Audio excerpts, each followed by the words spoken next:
Hello friends, Namaskar and a very warm welcome to the INI-CET November 2024 recall questions from community medicine. Before we take on the session, a small disclaimer is that this session does not intend to replicate the questions asked in the exam. Rather than that, our whole soul prima facie the objective is to discuss the important questions and to talk about the pattern asked in the exam. Talking about the pattern, it's interesting that INI-CET is very predictable in the sense that it always is unpredictable. It is predictably unpredictable that you don't know which topics will be more asked in exam. This year, there were questions more from public health. Most of the times, INI-CET is known to ask questions. You had to bang your head on regression analysis, correlations, kappa stats, and so on. But this time, it was like more from national health programs, more from integrated medicine.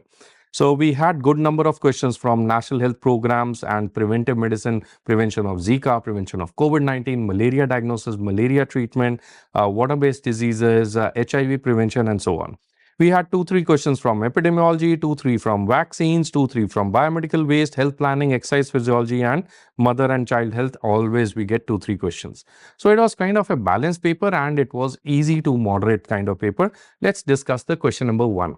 Which of the following is best study design as per the hierarchy of evidence? So this question we have discussed so many times, super duper easy question that who is at the top, which is the best study design, top of the study design, always your single best answer is meta-analysis.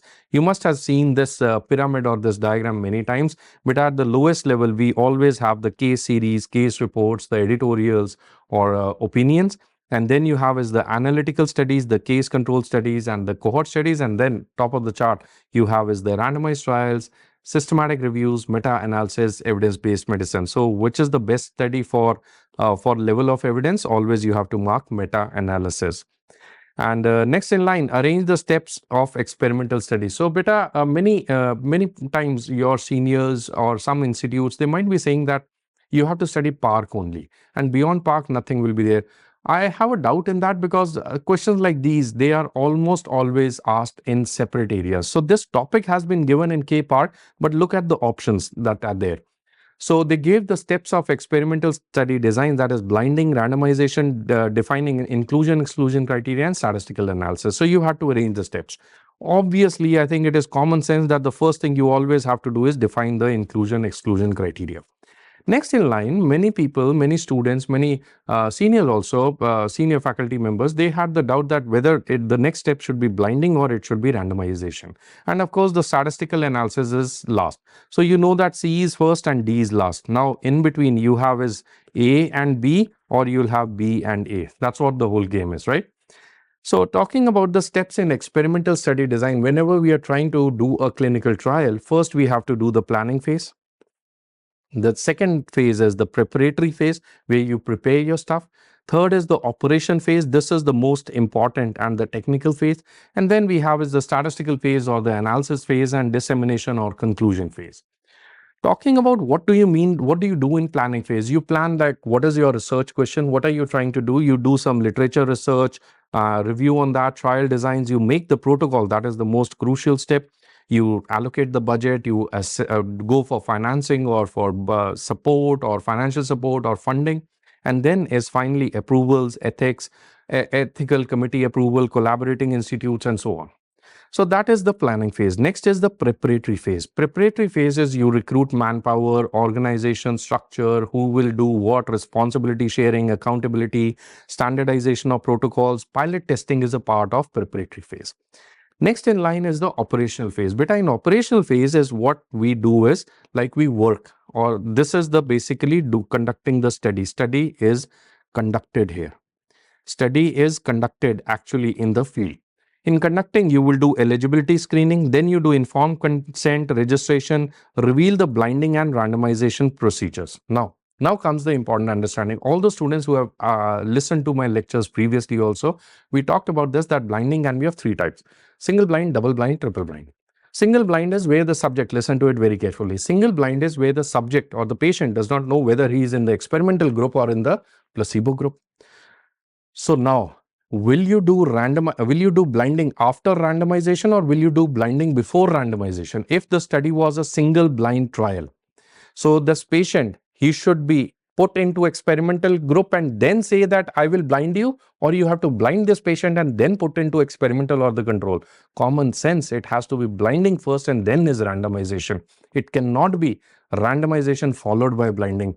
In Park textbook, blinding is written after randomization, which is wrong. You have to understand that blinding will be the first step, prior step or before step before we do randomization. So what you have to do is you have to do C, then is A, blinding, and then is B, randomization, and then is D. So what is the best answer? I would like to go with option number A, and that is the correct answer. Blinding is before randomization, because you can't randomize people, put into groups, and then say, I will blind you. That makes no sense. Common sense, right?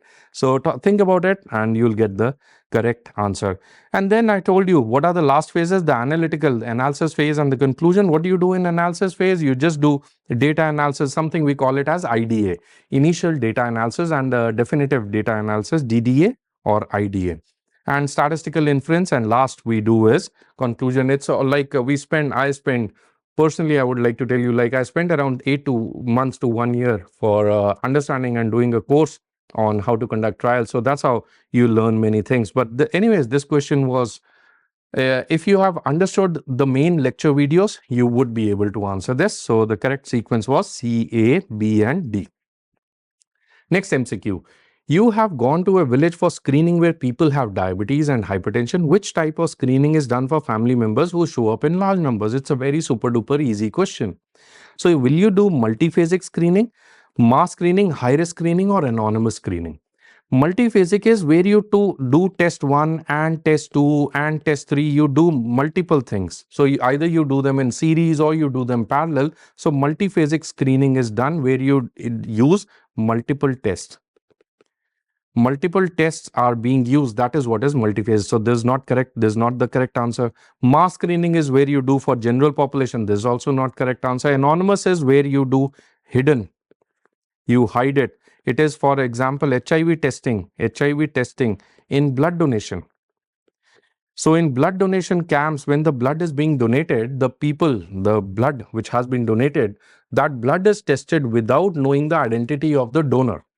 This type of testing is called as anonymous testing. It is used in specific situation, HIV testing. We have discussed all these things in the main lectures beta. So that is the reason probably I'll be going super fast on this. What is the best answer you are going to do is high risk screening. This is also known as selective screening. So also called as selective screening. We have done this topic multiple times, and this has been taken up in the video number 26, screening of disease, and it's also there in K Park. I've given the sources of almost all the questions, and this is a super duper easy question. Let us go to the national health programs and public health. Question number 1, in public health, which of the following is not included in the high risk core population? This is one of the favorite topics which I discuss. All the students who have attended my live classes, live offline classes, you must be knowing we crack good amount of jokes over here, like what is a high risk group in HIV? Thankfully, this question has come after so many years. And well, the answer is, what are the high risk core groups? The high risk core groups are IV drug users, female sex workers, men having sex with men, and long distance truck drivers. This is a bridge population. This is a bridge population. This whole question has been actually taken from the HIV protocol and National AIDS and STD Control Program 2021 to 2026, page number 25, and there they talk about the serosurveillance, that long distance truck drivers, they are not a part of the high risk groups, they are part of the bridge population. This is what is HIV serosurveillance, long distance truckers and single male migrants. And now moving over to the next one, which of the following is a water-based disease? I don't even want to discuss this question. It's a super duper easy MCQ. There's no point of me giving you the source of this, like what is the resource, where would you study more? Everybody knows this. There are 5 types of hepatitis A, B, C, D, and E. So A and E, these are waterborne, and B, C, D, they are parenteral or bloodborne infections. So which of the following is a water-based disease? Common sense, it is hepatitis A and hepatitis E. They both are water-based diseases. In this question, hepatitis A is the best answer. Now moving to the next MCQ, malaria detection on the field is done by which of the following? Now this question looks to be very simple question, but I tell you beta that this question has a small tricky question. It has a small googly component into it. So the malaria detection in the field, that's the whole game changer. The point of focus over here is that they're talking about the malaria detection or diagnosis at the field level or the community level. So thick smear and thin smear, will you collect the blood slide? Yes, blood slides. Blood slide is the most definitive answer. That is obviously there. That is the correct answer, right? For diagnosis of malaria. Do we do rapid diagnostic test? Yes, this is also done. Rapid diagnostic test is also done in the field area. Quantitative Buffy code beta QBC test, it is a microcentrifugation. It involves microcentrifugation and it uses fluorescent microscopy, fluorescent microscopy test to test for the malarial parasite. It's a very sensitive test. It is a very sensitive test. So you need to choose between blood slides and you need to choose between the rapid diagnostic test.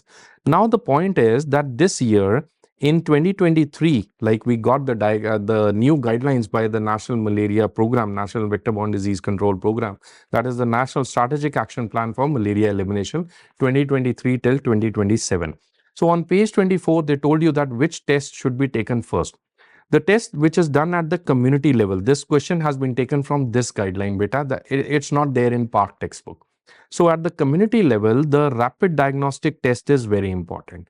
At the community level, so only when the rapid diagnostic test is not available or if the rapid diagnostic test is negative, and the patient is known to have malaria, like you have a clinical suspicion that the patient is having malaria, then you do microscopy. Can you see over here 1+ for microscopy, 3+ for RDT. Now, if you're working at a PHC level or a CHC or a hospital, tertiary hospital, district hospital level, then the rapid diagnostic test is only done in emergency situation. It is not done because it has very high false positivity rate. So on the other hand, microscopy is the investigation of choice. Did you get it where the question came from? This question is not directly from Park textbook, beta. It came from the guidelines. So the best answer over here, that at the field level, what is the investigation which you are going to do? It is the rapid diagnostic test. The specific word over here is malaria diagnosis at the field level has to be done by the HRP2 antigen or the rapid diagnostic test. We have separate for Vivax, we have separate for falciparum, or sometimes we also use a combined test. That is the rapid diagnostic test or the malarial parasite testing. Direct test. It's a serological test. Coming over to the next one, which of the following is not used in uncomplicated falciparum malaria management? Super duper easy question. I don't need to give you any reference. Everybody should be knowing how do we treat falciparum malaria. Falciparum malaria can be treated by using artesunate, sulfadoxine and paramethamine. This is called as ACT-SP. This ACT-SP is given for 3 days, beta. Artesunate at the rate of 4 mg per kg, sulfadoxine at the rate of 25 and paramethamine at the rate of 1.25 mg per kg. Body weight, it is given in different blister color blisters. We talked about this: pink, yellow, green and red and white blisters. And this ACT-SP is given in all parts of India, except which states? Except the northeastern states. So absolutely ACT-SP is used. Also in other areas like in northeastern states, what do we use? We use ACT-AL. What is ACT-AL? It includes artemether. It includes artemether along with artemether with lumefantrine.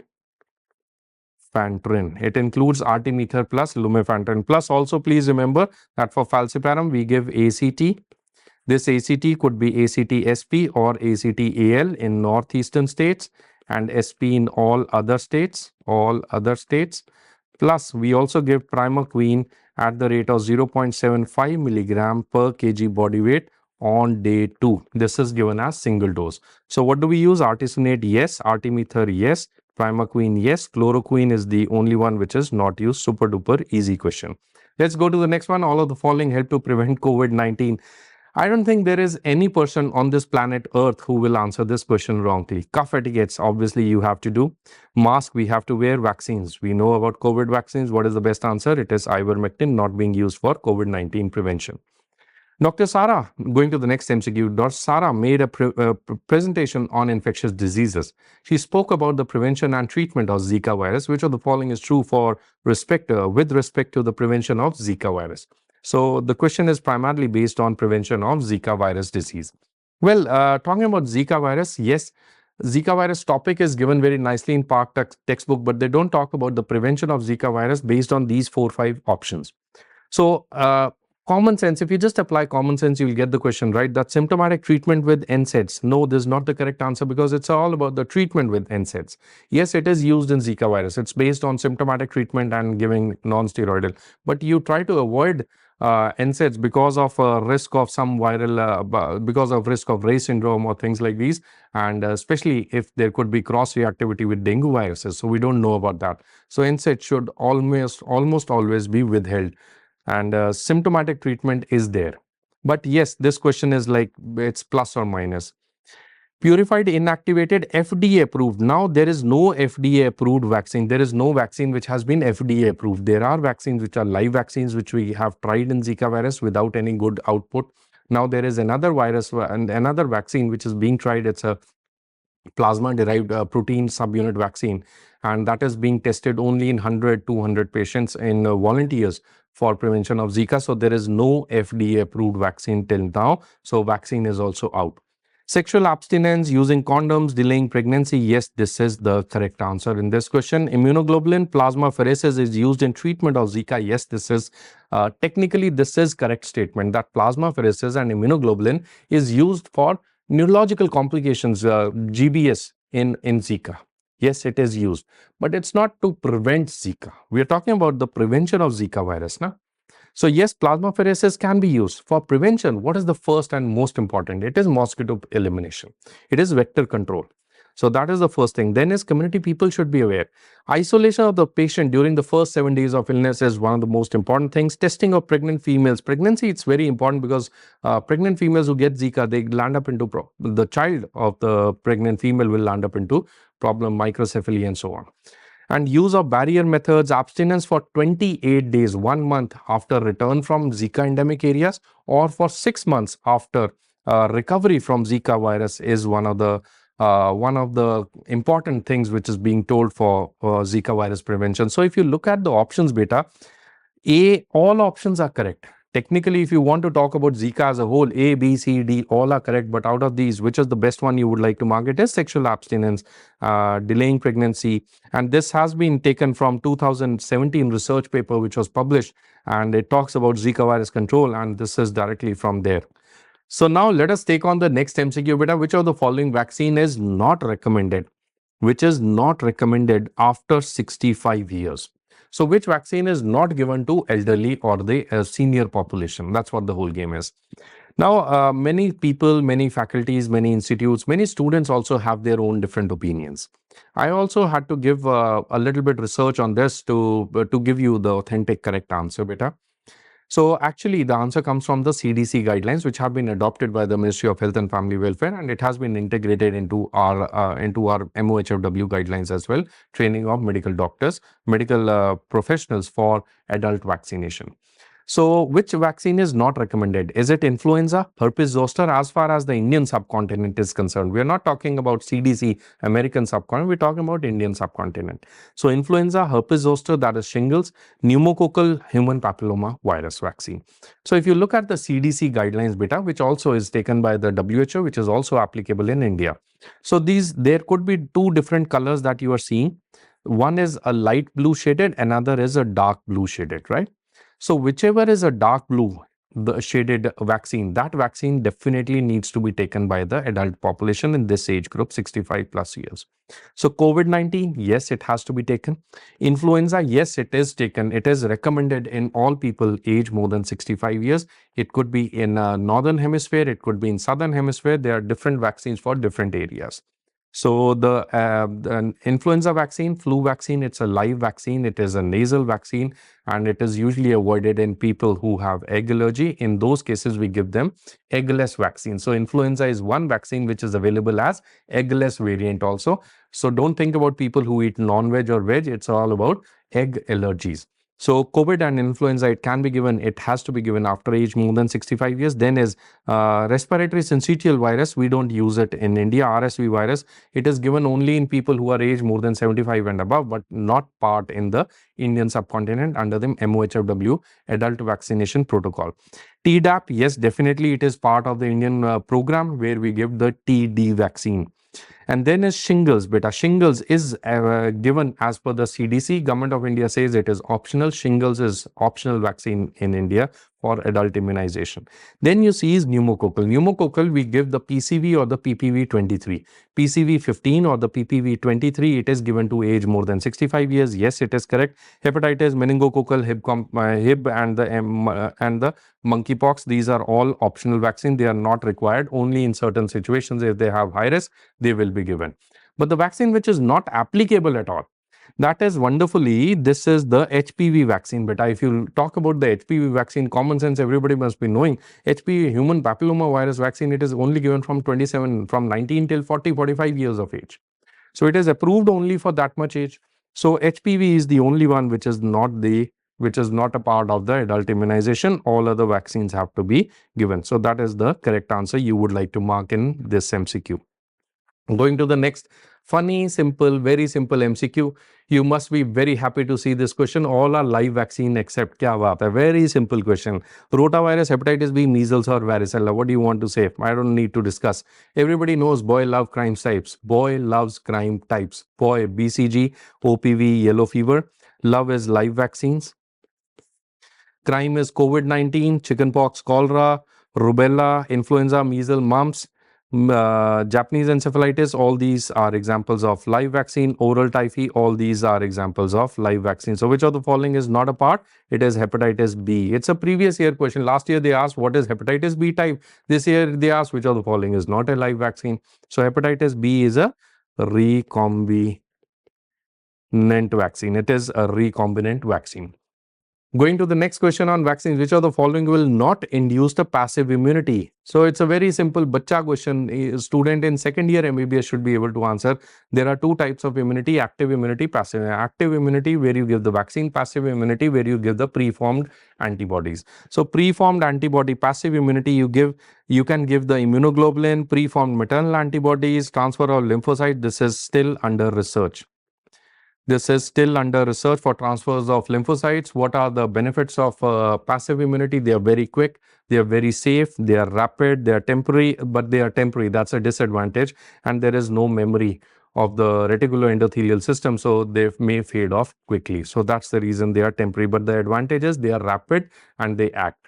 So which of the following will not induce a passive immunity? What is the best answer? It is toxoid. Toxoid is active immunity. You give the tetanus toxoid, you give the diphtheria toxoid. So toxoid is the best answer in this MCQ.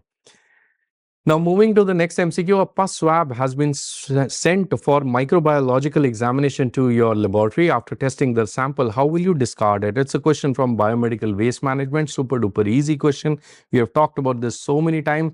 There are 4 categories in biomedical waste: yellow category, blue category, red category and white category. Yellow category will take out anything which is infectious and which has to be later on incinerated. So in this, we will also discard anything which is the soiled waste. What are the components? What are the things in the soiled waste? Beta, in the soiled waste, we will discard pus, cotton, swab, anything which is like from the dressing trolley. And then in the yellow waste, we will also discard the microbiological laboratory waste from where this question has come. So all the microbiological, the swab testing from nasal swab, throat cultures, all those things, they will be discarded in the yellow category. In the red category, we will discard all the syringes, the gloves, anything which is plastic, anything which is rubber, anything which is tube goes to the red category. And then in line you have is the blue category. In blue category, beta, we will discard all the glass, broken glass and ortho metallic body implants. Orthometallic body implants, they go into the blue category. And followed by that, at the last category, that is the white category.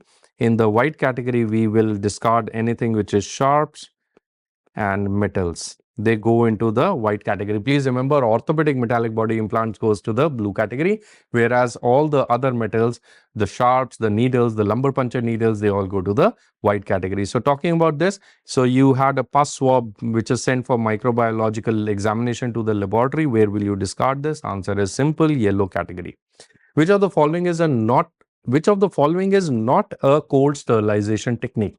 So sterilization means to destroy all the life forms. Disinfection means to destroy the pathogenic. So sterilization will destroy the spores as well. Sterilization can be done best done using autoclave, but autoclave is a rise in the temperature to more than 121 degrees centigrade. So it is using heat. So it is the only one which is not a cold sterilization. Cold sterilization is done for delicate instruments. It is a method where you do not use heat. So some students got confused that, sir, they had written plasma sterilization also. Now, what is plasma sterilization? Plasma sterilization is using a chemical, that is hydrogen peroxide. There's a machine, and in that machine it uses hydrogen peroxide. Next level is plasma electric field is there, which will disintegrate the hydrogen peroxide and make the oxygen free radicals. It will make free radicals. Now the free radicals will do the process of oxidation, where there will be cellular damage of any type of bacteria.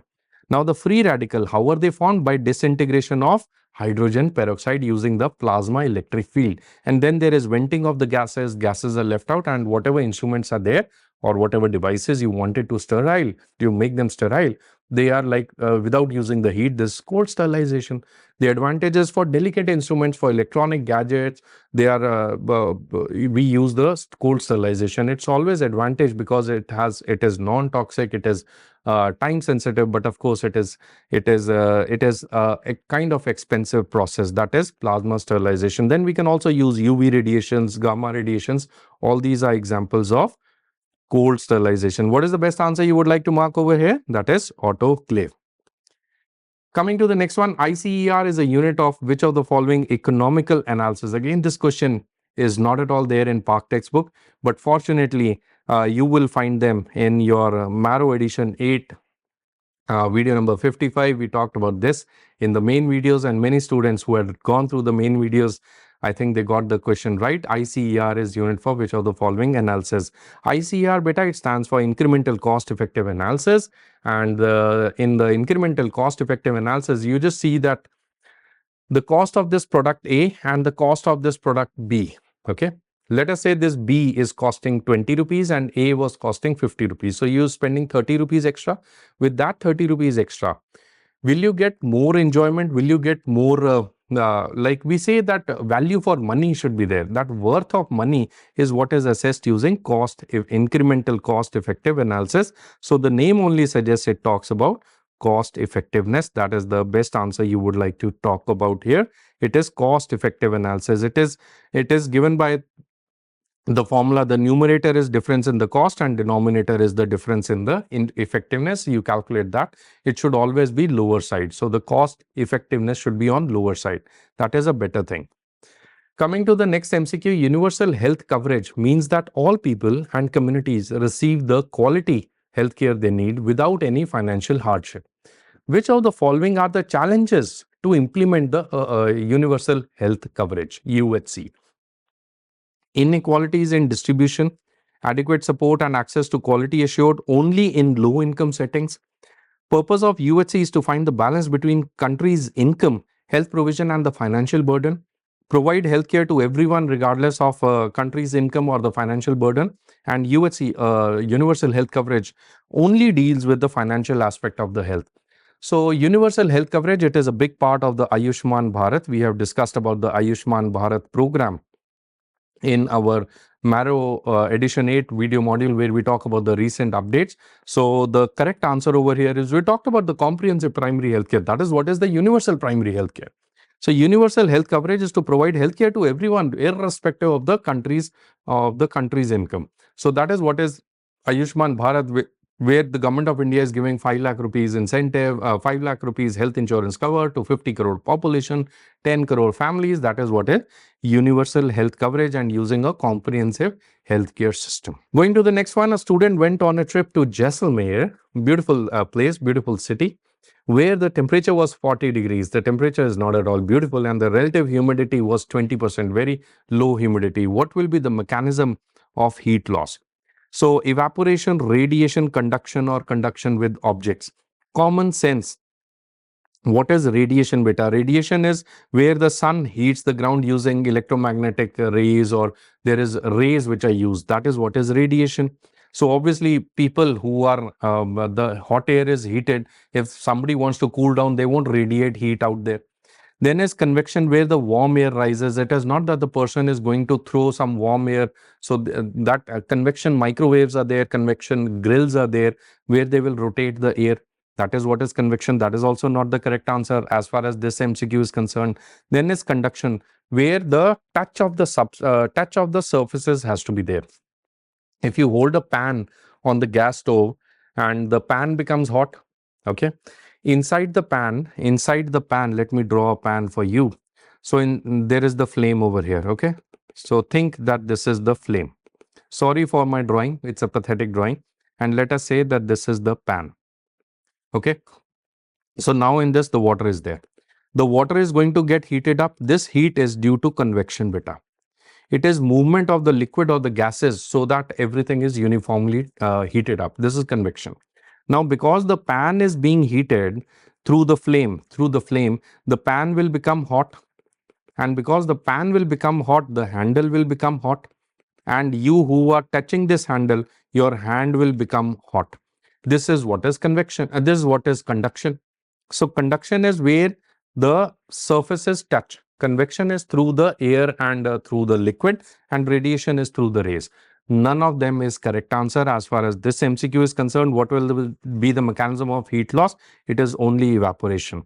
Evaporation is the correct answer for this question. Coming to the next one, which of the following is not seen in heat exhaustion? Loss of thermoregulatory mechanism, altered sensorium, orthostatic hypotension, and core body temperature below 105. So which is not seen in heat exhaustion? You already know that the heat disorders could be heat stroke or pyrexia, which include the thermoregulation lost.